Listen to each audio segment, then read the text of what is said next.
everybody, it's Chris. And Camille. We are back with the second video. If you saw our first video, we were having some issues with the atomizer for the Areej Le Doré 6 collection Musk Lave, but Russian Atom reached out and we were able to get a replacement very easily. Super fast, yeah. Yeah, he sent one in just a couple days. I sent one back. So as far as being helpful, it doesn't really get much better than that. So I was able to sit with the Musk Lave for a little bit longer, so it's not really a first impression anymore. In the last video, I was saying how this really reminded me of Vol de Nuit. Right. I'm backtracking on the Vol de Nuit. Yeah, we compared them now. It reminds me more of Mouchoir de Monsieur. Right, which I don't completely agree with. Yes, but this is interesting Yeah. because you have a completely different impression of it than I do, and they're both very different fragrances, but I guess we're both right. So Yeah. just to make this a proper video, I'm going to spray this on me. Back of the hand. Again, Smells so good. it's really, I'll do really a strip, and then I'll put sweet. Grandenia on my skin later. Like I was saying in the first video, this doesn't have that harsh lavender, right in your face, pouring on kind of thing. This is much more rounder and almost sleepy. Like it's very calming. It is, yeah. Yeah, but it has that richness underneath, that sweetness that I do. You know, it really smells like cardboard to me. Well, you're smelling cardboard. No. Smell this. It is very different. So that's one thing that is important to Yeah. consider. Okay, so it's way like more animalic on your skin. Yes, for sure. And I said lanolin last time. I stand by that, really and it's in the. It sort of reminds me of Oud Maximus by Bortnikov. Has that really strong lanolin note. It's that same. I feeling. don't get that at all. But it's been a while since I smelled Oud Maximus. I get this. It's like leathery. I get Mouchoir. Mouchoir de Monsieur. So Mouchoir. Mouchoir. Now I'm doing you. Wow. Mouchoir. It's dirty in a different way to me. It's a much sharper, pissier, like synthetic civet note. That's very characteristic of the Guerlain, at least as it exists nowadays. Right. But this to me is much warmer, much more phenolic. It reminds me more of castoreum than it does civet. It's, but it's on the sweet side. So that's, musk tends to be like sweet. It is like sweet. A fur-like character. So yeah. I think this would be a good time to really discuss how I'm not good at describing scents at all. Like, if I'm not prompted, I have a hard time with things. You, on the other hand, you've practiced this more than I have. Yeah, but So neither of us are experts. Well, neither of us are experts. We're still Yeah. learning, but there's a lot of reviewers out there that have been smelling things for 25, 30 years. That's not us. We're very new at this. You have better words for things, more accurate words than I do. That's learned, yeah. Which is learned, believe it or not. But another thing that you said this reminds you of, which just completely blows my mind, is birch tar and Russian leather from Meleg. Yeah, not the smokiness, but on the dry down, I think the dry down of this and Musk Lave is much closer than the dry down of Mouchoir and Musk Lave. I mean, this is kind of why we're doing these videos, because that blows my mind. I have to me, just in that it's phenolic, all this. Yeah, it is. So and for those who don't know, phenolic, it's been described to me as the smell of a Band-Aid, medicinal, medicinal smokiness. And it just has this really strange dry quality that's very characteristic of castoreum, which is why I keep mentioning castoreum. Yeah, so I get what you're saying, but my mind never would have gone, it never would have went there. Yeah. maybe it's just because I've worn Mouchoir so many times. It's just fresher in my mind, and it does have that lavender in it, whereas the birch tar and Russian leather does not. So I'm getting more that's kind of where, of a lavender on the strip than on your skin, like the terpenes. just the sweet musk in this is pretty incredible. Completely. Yeah. And I do like animalic fragrances, but there's some that I won't wear. For instance, Mouchoir and Jicky, I won't wear them. I like them on Chris. Actually, I think I gave you my Mouchoir. Yeah, Like, so I blind actually bought it. that's another video we're going to do is blind buys that has worked out for one of us and not the other. We'll buy something blind and then pass it on to the next person. Usually we like what the other person doesn't in those cases. Except for maybe one or two. Yeah. That's for another time. Yeah, I mean, Jicky, like all these old Guerlains, I love them. Some people have like these connotations of like old people. I don't have that. So I like my mind doesn't go there. You've always said they smell like funeral homes, and it's probably because, or not funeral homes, funeral homes. Well, that too. Retirement homes. It's probably because it's what they're wearing. It's possible. It just smells like old people to me. Old people smell great. Not in a bad way, but I wonder if it isn't an association I have because I grew up in a French bubble in New York, and so it's very likely that the older people I was surrounded by were wearing Guerlain, so right. It could very well be that. Whereas I grew up in an Italian kind of household, so everyone just smelled like, I don't know, Paco Rabanne. pizza sauce and olive oil. Oh. Parmesan cheese. Yeah, so this Musk Lave, obviously, as we discussed before, it was a blind buy. I mean, you almost have to buy these blind because they sell right out. Although this is the first time he put out samples first, I believe. Right, he did put out the samples. We missed that, but it's fantastic. And again, I have all kinds of anxiety about wearing things that aren't really going to exist anymore. So this is going to be an anxiety bottle that I have, along with some other anxiety bottles. But then again, like I kind of feel like everything is these days because of the whole reformulation. Exactly. So it's not even worth worrying about too much. And you have someone like Russian Adam who's constantly making new things, and it could be, his DNA and new things all the time. So, and we've gotten to a point, not that we have insane collections, but we've gotten to a point where we have so many bottles that it takes a long time to go through something. It really does. So I don't really have that anxiety surrounding limited editions. Right. I do, but yeah, I have anxiety about a lot of things.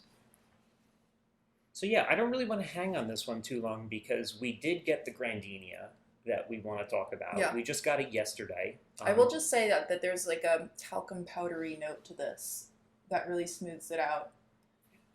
And it's great. Yeah. And it smells contemporary while smelling classic. Like if someone were to give me this and say, this is an antique perfume from the 20th century, I would be like, that's curious. But this next one, Grandenia, I would fully believe that it's of a different time. It's a different feeling altogether. But yeah, I would certainly wear this. Yeah. I'd probably get the same comment I've gotten when I was wearing Meleg Birch Russian leather at work. I walked into the kitchen, and as I was walking out, a woman was walking in. She goes, "Why does it smell like ass in here?" And I was like, yeah. I think this would solicit the same reaction. But it's actually kind of funny that I go with the Mouchoir because apparently this is discontinued. I heard this. I don't know if you could only get it in Paris or what the deal is, but they're getting hard to find, and I've been buying them as I see them because I love it so much. So now I have 2 bottles, one old, one new, that is going to cause me anxiety. But getting into this whole Areej Le Doré and, some of these other, fragrances that only exist for a little bit, I have a feeling that I'm going to be in for a lot more anxiety in the future That these said, yeah, purchases. Chris is just this is just how Chris is. But you don't regret getting it. You're No, happy you no, have it. absolutely. Yeah. And, especially like if you're watching this, this is definitely not the first video that you've ever watched on Areej Le Doré. Yeah. And you're probably were on the fence about buying one of these, some of these. Maybe you still are if there's some available. And, with this quality and just the fact that they're artifacts as soon as they come out, I would say, read the notes. If you, really like something that you're reading, get it. It may not be what you thought it was, but you're gonna like it, and it's really good in its own right, and it's good to kind of like have as reference to go back. And if you don't like it, you could always resell it. But I guess with that said, I would say if you're gonna resell it, sell it for what you bought it for, because there's someone else out there who didn't have a good internet connection or whatever it was that would really love the bottle, and I don't think it's right to take advantage. And that doesn't help Russian Atom either, who That's true. It's put the time and effort in there. So It's support the artisan. Yeah. Yeah. yeah, for sure. And don't take advantage. That said, you want to move on? Yeah. Yeah, I just wanted to say, like, I feel like this is like pour un homme's goth older brother or something. Oh. Right? Yeah. Maybe not goth, maybe emo. Yeah. Emo, yeah. Okay, now we have Grandenia. I should show the box, I guess. Yeah. And I love that the top of this has pierced a little bit. There's like a little, that's how sharp these things are. It has pierced the box a little bit. I think it's just it came that way. I don't know. Anyway. It's sharp. Yeah, so Grandenia. I didn't really know what to expect with this So one. I don't even know what Gardenia smells like, which I I think... can tell you. Okay. Gardenia is meant to smell like... Ooh. I had this on me Okay, earlier. I'll come back to the Gardenia. But at first, what you get is just like this really green citric rather than citrus top note. It's a little citrusy too, but... Yeah, I get lemon, for sure. So what citric means is that that's the aspect of citronella and lemongrass that makes it smell citrusy, but also Green. metallic and oily and green. And that's what I'm getting a lot of, which is pretty unusual and nice. And yeah, go ahead. You want to talk about OE? Yeah, so this reminded me immediately of Bogue's OE. So it's a fragrance of his that isn't really talked about that much. Yeah. Maybe it is, and maybe I just haven't come across it. But I watched a video where Antonio Gardoni from Bogue was talking about how he wanted to create like kind of like a basket of lemons that is about to go rotten. So like that moldy lemons. Yeah, that point in between like ripe and bad. And I completely get that here. It does remind me of that fragrance because I totally agree. This does have the has oud in it and ambergris and what else? And Dark there's patchouli. like So there's dusty, like a funk. There's a dusty powderiness on the top there too, which could be interpreted Yeah. as like dusty mold. Yeah, for sure.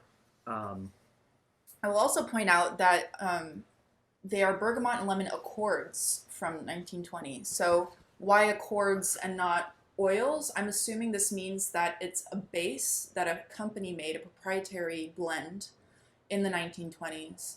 So they'd sell it as this is bergamot or our bergamot blend and not disclose what's actually in it. So it's not necessarily bergamot oil, although it surely contains that. But it's a part of perfume construction that's a little contentious with perfumers. Germaine Cellier very famously used bases in like Bandit and Vent Vert, and once those companies that made those proprietary blends went under, a perfumer had to come and like remake those accords from scratch. So it's something that perfumers tend to avoid because the supply is a lot less likely to be an issue if you make your own accords. But that's also kind of the point of these, to some Exactly. degree, right? So in the case And of we a don't know limited that edition, we don't even know that he did that here. They could be his own accords of just old things from 1920. We don't know. I mean, I guess, but Like it's the old same. It's the stuff same with the Indolic Gardenia Accord. I mean, I would assume that that means that it was bought as an old blend. Right, right. You know? Yeah, could be. Yeah, so actually, yeah, Indolic Gardenia. I don't get Indol in No. this at all. I really don't. I'm not disappointed. It's So, just not what I Nor do we really get Gardenia, Yeah. which is really interesting. So Gardenia is hard to pinpoint, but it's somewhere between a jasmine and a tuberose. So a jasmine is, white petals plus green plus animalic plus fruity plus spicy. That's the anatomy of a jasmine. And a tuberose is jasmine plus coconut plus benzyl salicylate, which is a minty note. Right, which is in everything. Like if you read ingredients in any fragrance, you always see that. I never knew what it was. And somewhere in there exists a gardenia. And it typically leans more in the tuberose side of things, but with a little more coconut, so it has a bit of like a tropical tuberose smell, but it's not a very common note because it's hard to get right. Yeah, I mean, so in that, it's interesting. I just really smell this kind of bouquet that I can't identify really what I'm smelling. But it's not white petally. It's at not. all. It's not white. Yeah. Night blooming or any of that. If it reminds me of anything, it reminds me of Narcisse Noir by Caron. Yes. Which is a Narcissus accord, and I would sooner believe that this is a Narcissus accord than a Gardenia accord. But that's a little bit powderier, I think. This has powder in it. It has that like sourness though that this really has throughout. This is just like a sour perfume. It's got the acidic opening, and then you have these sour flowers, and then you have the amber that is also giving it that tangy tart something. Yeah, but I tend to like these fragrances where there's not like one note that you're smelling. Like it's not a tuberose fragrance or a jasmine fragrance like or a a rose. very It's just like 20th this century old style, Chypre style. Yeah, it's just something bigger and different than everything that you're kind of reading there. I'm sure there's people that could smell this and be like, oh, yes, this has jasmine and gardenia. Yeah. I don't know. I'm not one of those people. But I love not being able to really put my finger on it. Well, it's difficult with jasmine, tuberose, and gardenia because they're made of basically the same things, and depending on how the perfumer made the accord, it could be a jasmine that leans tuberose or vice versa. So, right. It's not that you're not able to pick out what are certainly not the absolutes in most cases, but yeah. Something interesting about the dry down is we thought it reminded us of Tabu by Dana. I have to say Dana. I think it's Spanish and then it went to France, so Dana? Yeah, a little bit of Tabu, not as much to me as OE. And Tabu is a classic leather chypre. And wasn't it made for like prostitute? Isn't there like some sort of like? Oh no, that's Griffe. Oh, that's Griffe. Okay. Yeah, but it's a classic. It's a classic chypre. Yeah. And it's a real cheapie that you could find really old on eBay, and I think we want to talk about some of that kind of stuff in future videos. But yeah, Tabu is great. And actually, when you brought over Grandenia, I was wearing Tabu. So it was like, oh, yeah, this is... There's something there, yeah. I definitely get that. But again, that could just have to do with the fact that it just smells really 20th century. Yeah. Yeah. Which is great. Yeah, it feels like a little artifact of the past, a little jewel, Yeah, I mean, you're almost not going to get much better than this.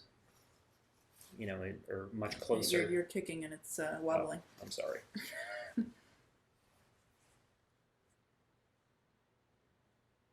Yeah, so I'm still getting a lot of bergamot and lemon on the top there. It's still there. It's long lasting, this opening. Yeah, that's actually another thing I should say about the Musk Lave. So these are all natural, as far as I know. Yeah. Right? I sprayed Musk Lave on a strip yesterday while I was working, and I sprayed some other things that it was reminding me of on strips. So I was just kind of like smelling things throughout the day, and still today, more than 24 hours, it's still going strong on a strip over there. Very tenacious. So, yeah, so despite being an all natural fragrance, it has longevity, which is probably because there's so many base notes. As well. It's an extrait, right? Yeah. But a lot of fixative notes. Because that's something that, that almost like worries me a little bit about natural fragrances, which is, kind of like an irony. You like natural things because they smell complex and they don't, they have like more character and kind of 3 dimension to them, but sometimes they just don't last a long time. Yeah. And they're more expensive. So you're like, do I really want to spend my money on something that, really markets itself as all natural if it's just going to be gone in, a couple hours? Yeah, it's sort of all across the board, natural fragrances in terms of longevity. There's some that I find absolutely gorgeous, but they're gone in the matter of an hour. Yeah. And you're just like, I'm not going to spend $200 on something that's, that's very luxurious in a way. Right. But at the same time, it's kind of nice, though. Yeah. It depends on what you're doing because that's true. And how you wear perfume. Yeah, what your like routine I'm is. a night shower guy, right? So I shower at night and then I put on my pajamas and I spray something on myself, and I pretty much enjoy that throughout the evening. And when I get up in the morning, I want it gone because I'm gonna put on something, to get dressed and go out with. So Yeah. I don't really want it to last a long time. So, they're kind of fragrances for me to enjoy just kind of for myself. For Which sure. is nice. I mean, it's a very personal experience. Yeah.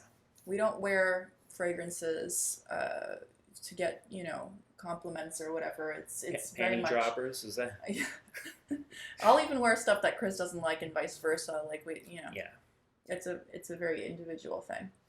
I've never gotten a compliment on anything. But Yeah. then again, it's been quarantine. It's been quarantine, so. Yeah.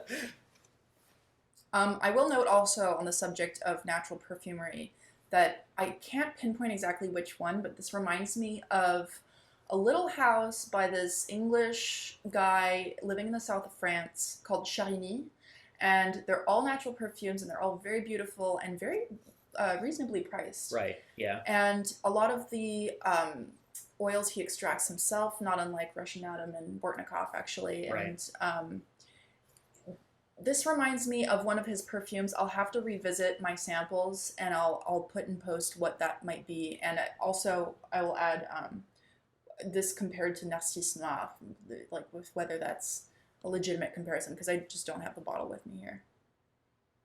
But yeah, overall, really nice, classic. If you're going into this thinking this is a Gardenia perfume, I think you're going to be disappointed because that's not really what it is. But if you appreciate it for what it is, it's a very beautiful perfume that I'm happy to have. Yeah.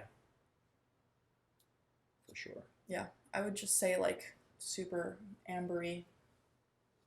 Yeah, of course there's like a stanky oud at the bottom there, but that doesn't come that for a while. There's a funk underneath, but it's not. Yeah, it's not like the forefront of this at all. No, That's more the bergamot, the lemon. But that's what's interesting bouquet. about this one is that you'll have the top note that will sort of overwhelm everything. Same with the heart note, same with the base, and they feel a bit disjointed in a way that keeps you interested as it progresses. Yeah, it's almost you have to think about it when you smell it. You're Yeah. like, okay, there's the funk, there's the top. Yes, it's very it's staccato. not. Yeah. Which is kind of fun, and I actually noticed the same thing with OE when I was wearing it, and so OE smells to me like an old fragrance, like it's been sitting around for 50 years. Gone a bit rancid, maybe. Yeah, but I get the same thing from this. Like it smells old. Yeah. If you were to tell me, here's this perfume, Camille, it's 70 years old or older. Yeah. It smells like it came out of a nip. Perfume nips, for people who don't know, are these little sample sets that are vintage, that were really popular, I think, in the 40s because, you know, people didn't have money. Oh, yeah. Yeah. Actually, yeah, I don't know that anyone really talks about these. Yeah, and it's a really cool way to discover vintage fragrances because they're so well preserved in these little glass tubes. And you just get the tiniest amount, but they come in these little boxes, and I believe back in the day women would buy them from vending machines, the idea being that this was a way to indulge in luxurious perfume without your husband getting mad at you. Yeah. Oh. There goes a nip. Yeah, so they come in these little guys. Very bizarre. You break off the tip on either side. And you just kind of just touch it to your skin, and it pours out. And what's amazing about them is no air touches it. So if you buy a vintage bottle of something online, you know, it's a crapshoot whether it's going to be good. Yeah, these aren't light oxidized touches it, at all. The top no notes are air pristine. touches them. And they're in these boxes where really no light touches them either. So it's the closest you're going to get to how these vintage fragrances smelled. For not much money, you can find a set like this pretty cheaply. Yeah. So I think it was Barbara Herman. She wrote this fabulous book called Scent and Subversion, where she just writes about all of her it's kind of reviews of vintage fragrances, most of which are no longer available. And it's just sort of like a love letter to funky, older style perfumery that was a lot dirtier and a lot more subversive in many ways than it is today, at least in the mainstream. That's actually a perfect segue into subversive. So this is from the Areej Le Doré 5th collection. Was it 5th? Yeah. Yeah, I think it's the 5th. So this is War and Peace 2. It's interesting how I became acquainted with this. I was having coffee with a friend, and another mutual friend came by, and my friend said, "Oh, both of you guys are frag heads. You should." Which doesn't happen often. Yeah, it was kind of weird. Yeah. And you know, he said to me, he goes, "Oh, have you heard of Areej Le Doré?" I'm like, "I've heard of him." I was like, "I've never smelled anything." He goes, "I blind bought War and Peace." He's like, "Oh, it is so weird. It is so weird." He goes, "My wife won't let me spray it. So it sits in a box in my cupboard, and she won't let me spray it." And I'm like, "That's what I want." I was like, you know, so naturally I had to get my hands on one, but they're gone. There's like one on eBay. Some guy wants a fortune for it. And recently this week I was terrified that somebody was, you know, that War and Peace 2 was going to sell out. So I was able to grab one, and it came in the mail yesterday when we were kind of about to go out to dinner. And I grabbed the package, we took it with us, and I sprayed it at the dinner table, which is outside because of the way it is. Yeah, but I was very self-conscious that we were just like reeking up the joint, because we were. Yeah, so I also had the Luca Turin strip in my pocket that I surprised you. So I sprayed it. So we're going to spray this. We've only sprayed it once last night after doing a lot of smells. So we're going to spray it again and talk about it. Do too. Yeah. All right, so War and Peace 2. So the way I understand it, oh man, look at that. Yeah, that's good. It would really stain your white shirts, for sure. But Russian Adam says you just got to back it up and spray. That's what he put in there. Yeah. So apparently this is different from War and Peace 1. That's good. That's good. It's different from War and Peace 1 because of the quality of the patchouli. I'm getting dark chocolate. Dark chocolate and ass. Yeah. I mean, so... It's really strong. Yeah, so I love this. Pretty much, if it smells like an old lady or a butthole, or an old lady's butthole... He loves animalics. That's what I want to smell like. And, yeah, like women's 80s fragrances. This is just so rich and resinous, and it's just beautiful. And look at the spray, it leaked out to the other side. It goes right through. Yeah. So... It's very chocolatey to me. On the strip, at least. Yeah, I mean, I'm gonna have to spray it on me if you'll let me. Yeah, we should spray it on skin. I'm gonna spend more time with it, but Yeah. so we're on piece 2. I believe the difference between the first one and this one is the quality of the patchouli that's in it. I think Russian Adam has a video where he describes that. Maybe that's the chocolate note, the patchouli. That can happen sometimes. That's really good. Very phenolic. He prefers this one. He says this is a better quality patchouli. Whether that's, I'm going to take his word on that. I'm also going to take his word that this is a 35 million year old amber that's in it. Yeah, that's a little extra. I believe him. But I don't really know, like What you're my smelling? my brain It's very overwhelming. can't comprehend this, but I find it very kind of Leathery. sweet and beautiful. I don't find There's it certainly offensive. an underlying sweetness, but it's just like so phenolic that it smells of tobacco and leather and just like that it's got a bit of a scratchy texture in the nose because it's just like it attacks you a little bit. Very, very aggressive, imposing. You'd have to be very bold to wear this. I can't wait to go back to the office. Just like Because fumigate the place. yes, this is what I'm going to wear day Oh my one. god, they're gonna love you. And I would compare this to Kublai Khan. So I haven't smelled Kublai Khan in a really long time. Yeah. I have a sample of it that's been sitting there. I'm going to have to approach it again. But that was another one where you're just like, whoa, oh, this. And I was just like, you know. I will wear animalic fragrances, but you know, how much is too much? I can appreciate this for what it is, though. Absolutely. It's animalic, but it's not.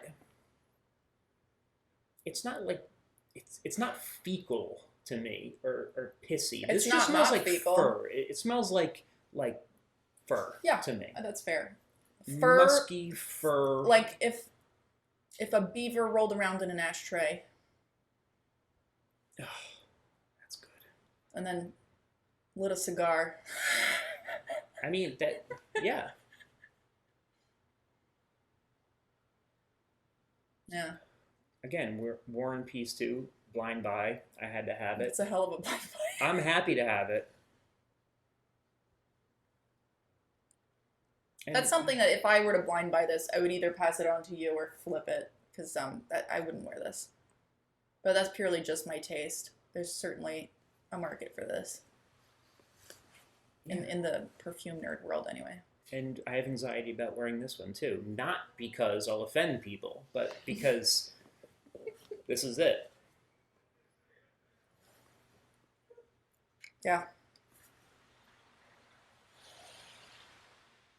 Oh, that's good. I'm surprised no one said anything when we sprayed it. Do you think? We were far enough away. We were social distanced. Socially distanced? Socially distant? Socially distant? Well, we are that. Right. For other reasons. It reminds me a bit of Bandit. I don't think it's necessarily isobutylquinoline, but it is. No, it's not ashtray. isobutylquinoline. Bandit's great. Yeah. I have a hard time with isobutylquinoline. I love it. I love the Cabochard and the Aramis. I love the history of it. New York Intense, I smell a little bit in there as well. Yeah, whenever there's isobutylquinoline, I point it out, and Chris knows it's not for me. Yeah, but it's always good that if she buys it, that means it's then Chris's. I get it. Yeah. So, actually, a lot of my collection is stuff you didn't like. Because of that, yeah, for sure. Aramis. Yeah, I mean, Aramis. That's another one I have anxiety about wearing. Yatagan has it. Yatagan. That's a little bit of the odd duck of the bunch, though. Fumabat. Does Fumabat have it? We'll talk about Fumabat in another video. Yeah. That's a fragrance that no one's talking about that I think is very worthwhile. So that's something in the future we can talk about. I don't get it in Fumabat, but I don't.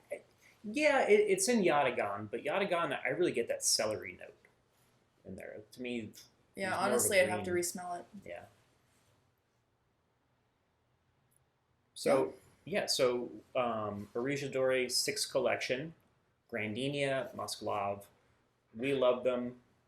If you're watching this, you're probably gonna love them. So pull the trigger if there's anything left, and if you don't like it, resell it for what you bought it for. Um, yeah, and I think before we kind of go away, I wanted to give like another little thought on Waft from the Loft because I spent some more time wearing it Because we talked over the about it in week. our last video. Yeah, we talked about it in our last video. So we were going on about how kind of like light we thought it was. Like I thought it was much lighter than it was, and then I sprayed it on skin, and I had a very different feeling of it on skin. It was a little bit. It was kind of had like that sour note that's in Grandenia. It's a little bit dirtier. Amber, maybe. Yeah, more amber and like this very almost like a linseed oil or like a turpentine kind of like smell to it. So I wonder if that's got to be frankincense because it's a church incense or a church inspired fragrance, and frankincense can be very terpenic to the point where it smells like turpentine. Yeah, I mean it could be that because I was smelling frankincense right away, Yeah. but I didn't really get that turpentine, almost like a French shoe polish kind of smell until I put it on my skin. I wonder if that isn't what they identified as a furniture lacquer note. Actually, yeah, that could be it. Because it's like a French polish is a traditional Yeah. finish of furniture, like pumice stone, linseed oil, and turpentine. That must be. I mean, that would be at home in the 16th century church, I imagine. Yeah, so that could be completely intentional on Sarah McCartney's part maybe. there. Another thing that I noticed is the longevity is great. I had it on a couple days, and I actually washed the shirts that I was wearing, and like took it out of the wash and hit it with some, the iron, the warm iron. I was able to get a little bit of that oak moss still on there, which is lovely. So it does last a long time, and I'm not a person. I don't claim to have synesthesia or anything like that, but for some reason, when I was wearing this, I get the colors burgundy and dark green. Yeah, that's totally like valid. I just like it just feels like that. So what do you think the burgundy comes from? Sometimes mosses can evoke that when like dead leaves on the ground, that sort of thing. Yeah, I'm not really Maybe sure. It's that red wine accord. Maybe it's the red wine. Yeah, it's poking through there. Yeah. Maybe it was the red wine I was drinking, but just it. burgundy and dark green. So you have somebody wearing camo who visits Harvard. I don't know. It's very nice. But there's a bit of a fruitiness there. I stand by the little bit of incense that reminds me of the Curie because I did respray that. And again, it does not smell like that, but I must just be frankincense. It could just be frankincense. Yeah. But interestingly enough, frankincense has a lot of different types of smells depending on where it comes from and everything. Because we have some resins that we were smelling, and very different. Very different. Very different.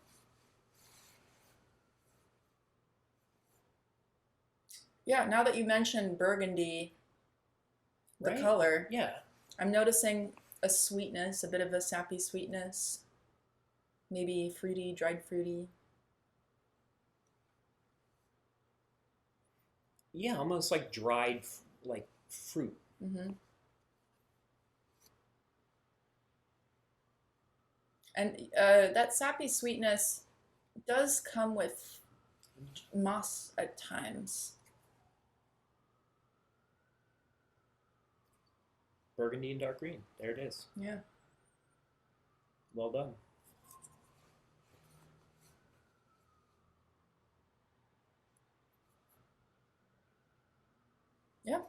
I think that does it.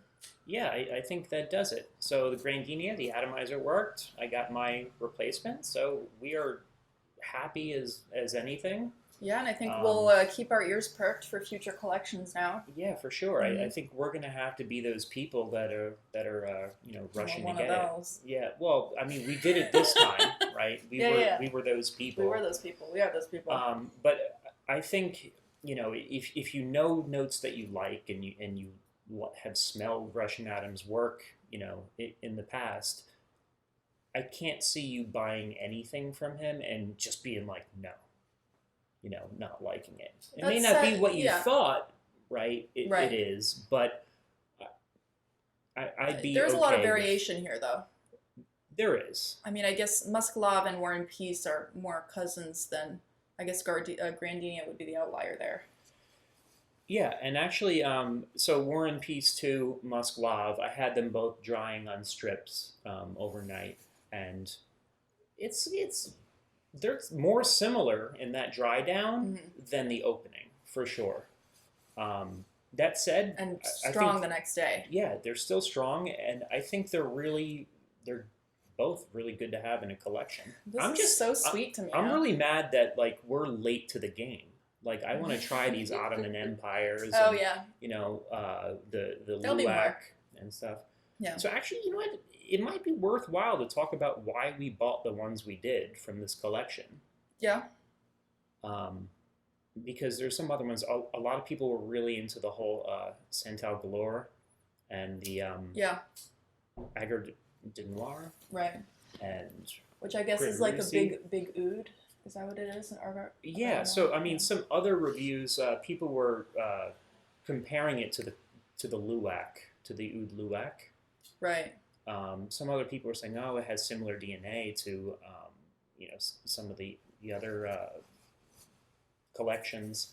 Of course it is. It's the same person that's doing them. But for me, just the 20th century fougere, real deer musk was really why I went with. Did you spray it on here? No, here. Is why I went with the Musk Lave. A lot of people, sandalwood is a real crowd pleaser. It's sweet on the skin. It's sweet, right? Mm-hmm. But it's not candied sweet. It's warm, cozy sweet. Spicy. Yeah. It's almost got like a potpourri smell. It's like potpourri, or is it potpourri? Potpourri. Potpourri? Yeah. Okay. Yeah, so that's why I went with the Musk Lave. A lot of people, they're really into the sandalwood. I'm sure it's great, and this is probably because I've never smelled real sandalwood, but I find it kind of boring. It's just in everything, even synthetically, and I don't know. I'd be open to it, but yeah, synthetic sandalwoods I have a hard time with, and I haven't smelled a ton of naturals. Right. It's also just a note that pops up everywhere, so... Some people love it. I'm sure it's lovely. I'm sure it is, but when it comes to having to buy something really quickly on the day the website was going down, I had to get Musk Lave first. That was priority number one. Yeah. I almost was gonna get Grandenia as well, but you did, so we lucked out. Yeah. We both have it. We both like them. Yeah. And we should say also, this is something Chris would wear too. Oh, 100%. Yeah. I was secretly hoping you didn't like it and would give it to me. Yeah. No dice. I should have tried to get you to get War and Peace. Yeah, that's right. You would have given it to me. I would have. Yeah, so. I'm going to spray you with it. Oh my god. All right, so I guess that's pretty much it. So next time we'll have some other videos and a lot we want to talk about. So I hope everyone's kind of enjoying them so far. So till next time. I don't know. Don't you dare. No, we need a sign phrase. off? Yeah. So we're making a stink. We decided on that? Oh. So should we always be stinky? Be a stinker? I don't know. We need something, right? And I don't like our music when we cut. All right. I'm going to compose something myself. We'll figure it out. We'll figure it out. So. Goodbye.